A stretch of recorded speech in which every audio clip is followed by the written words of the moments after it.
by faith. ඇතහිල්ලෙන් කතා කරන්නේ ලෝකයේ පළමු දිව්‍ය සත්ප්‍රසාද ප්‍රාතිහාර්ය විදියට පෙළහර පාපු සිදුවීම ගැනයි.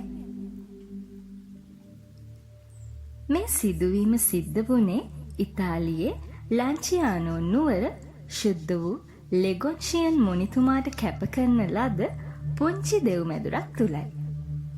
ඒ ක්‍රිස්තු වර්ෂ 700 විතර.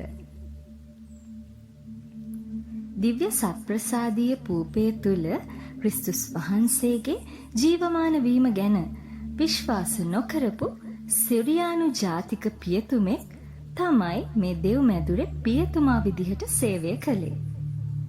එක දවසක් මේ පියතුමා දිව්‍ය පූජාව පවත්වමින් ඉන්න වෙලාවේ දිව්‍ය රහස් කිරීමේ පිළිවෙතේදී පූපේ ඉහළට ඔසවනකොට මේ පූපය සැඳහැවත් ජනතාව ඉදිරියේදීම ස්වාමින් වහන්සේගේ මාංශය බවට පත් වුණා. ඒ වගේම මිදියුෂ රුධිරය බවටත් පත් වුණා. මේ සිදුවීමත් එක්ක පියතුමා දන ගහගෙන ජීවමාන වූ ජේසුස් වහන්සේගේ වැඩ සිටීම තුළ පියතුමා කළ පව්වලට සමාව ගත්තා. තමන්ගේ අවිශ්වාසයට ජේසු පිළිතුරු දුන්න ආකාරය ගැන මොර ගහමින් ජනතාවට කියන්න පටන් ගත්තා. ඊට පස්සේ මේ මාංශය සහ රුධිරය ලැන්චියානෝ නුවර මේ පුංචි දෙව් මැදුරේම විශේෂ දිව්‍ය සත්ප්‍රසාද කරඬුවක තැන්පත් කරා.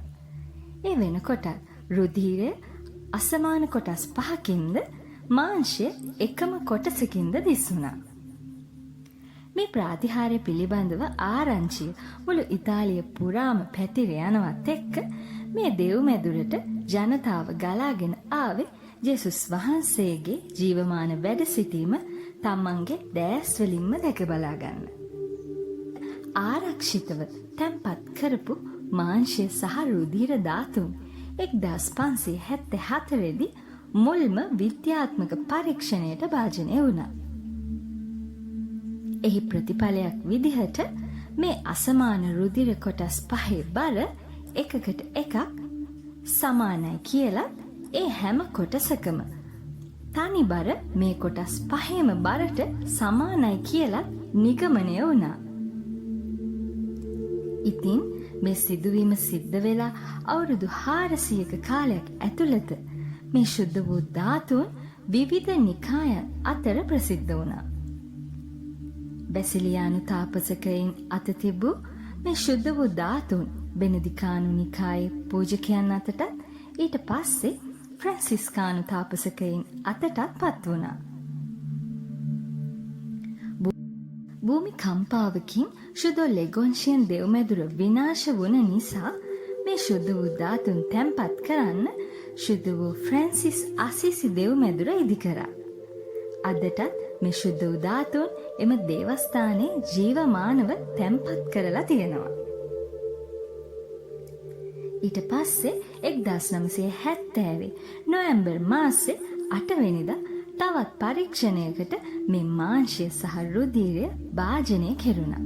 ඒ තමයි මේ ගැන පරීක්ෂා කරපු අවසාන අවස්ථාව වුණේ. මහාචාර්ය ඔඩරාඩෝ ලිනෝලි තමයි මේ පරීක්ෂණය පැවැත්වුවේ. මේ සඳහා විවිධ වෛද්‍යවරු, විද්‍යාඥයින්, සභා ශ්‍රේෂ්ඨයන් එක් වුණා. මේ පරීක්ෂණයේ නිගමනයේ විදියට මේ මාංශය මිනිස් හදවතක කොටසක් බවත් රුධිරය මිනිස් ලේවල අඩංගු රසායනික කොටස් වලින් අඩංගු බවත් තීරණය වුණා. මේ මොහොතේ ශරීරයකින් ලබාගත් රුධිර කොටසක රසායනික ද්‍රව්‍ය, ඒ කියන්නේ රුධිරයේ ඇති ප්‍රෝටීන්, ඛනිජ වර්ග විනාඩි 20ක් 30ක් අතර කාලයකදී විනාශ වෙලා යනවා. හැබැයි මේ රුධිර කොටස අවුරුදු 1200කට අධික කාලයක් කිසිම කල් තබා ගැනීමේ ද්‍රව්‍යයක් යොදා නැතිව පරිසරයට නිරාවරණය වෙලා තියෙන එක මේ පරීක්ෂණ කණ්ඩායමට අදහ ගන්න බැරි ප්‍රාතිහාර්යාත්මක සිද්ධියක් වුණා. 1978දී නාසා ආයතනය ටියුරින් නුවර ශ්‍රී සලුව පිළිබඳව කරපු පරීක්ෂණයෙන් අනාවරණය වුණේ ශ්‍රී සලුවේ ඇති රුධීරය AB පොසිටිව් වර්ගයට අයත් කියලයි.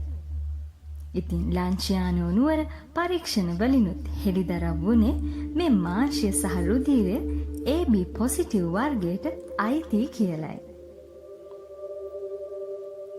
ජේසුස් වහන්සේගේ මේ ජීවමාන වූ මාංශ ධාතුව සහ රුධීර ධාතුව අදටත් ශුද්ධ ෆ්‍රැන්සිස් අසීසි දෙව්මැදුරේ ගෞරවාන්විතව තැන්පත් කරලා තියෙන්නේ අවිශ්වාසයෙන් ජේසු දිහා බලන සියලුම දෙනාට විශ්වාසයෙන් උන්වහන්සේ ළඟට එන්නයි.